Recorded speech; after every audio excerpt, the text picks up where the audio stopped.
What Boris Johnson doesn't want you to know is what his real intentions are for the United Kingdom once he has become Prime Minister. We have had clues everywhere, and it is why he has been rather difficult to bring to an interview. He doesn't want to reveal the full extent of his plans until it's too late to do anything about it. There is, of course, getting the UK out of the EU without a deal. But it doesn't end there. Boris has kept his personal views very much to his inner circle. But he is, in fact, a stalking horse for global corporatist capitalism. I apologize if that sounds a little dramatic, but it's true. He is hoping that the UK's extremely economically vulnerable state after Brexit will push it towards having extremely lax financial regulations. They've already talked about Singapore, so that particular sector of the economy will boom. Ordinary people, as with now, receive little or no benefit from a booming financial sector. They are insisting we do, but as they whisk most of the money out of the country and around the world, they pay little tax. In fact, they tend to create cash scarcities in countries, which results in businesses closing and people being laid off.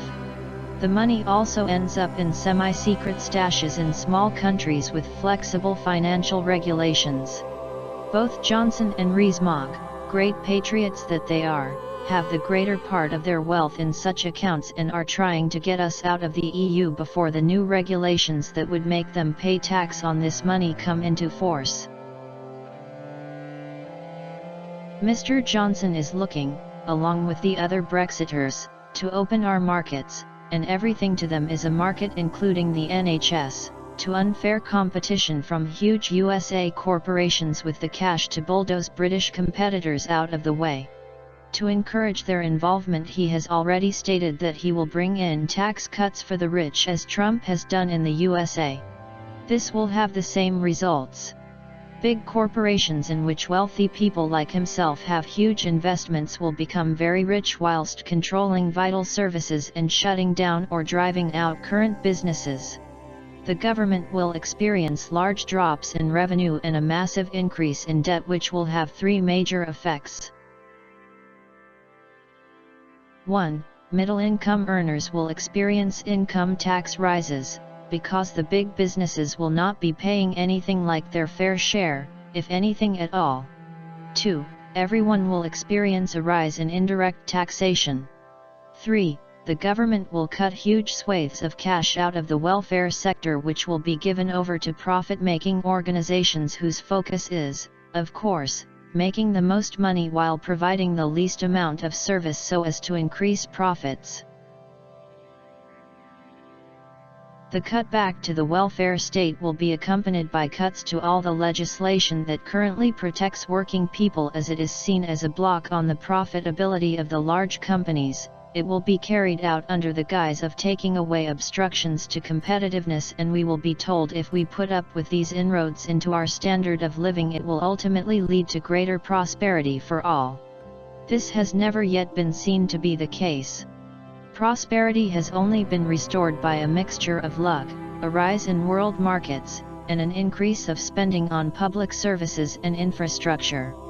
Large businesses have had no part in this. It has come from ordinary working people gaining well-paid employment in expanding public and service sectors and recycling the money through tax. But, in the meantime, the rich who will be running our country will be getting even richer, so, as far as they are concerned, it's an ideal situation. Now, Mr. Johnson is no fool. He knows that his situation will not be able to continue indefinitely. He will, of course, as the Conservative Party has done traditionally, try to lie his way into government at the next general election and then abandon his manifesto and the election promises as soon as the Queen's speech is over.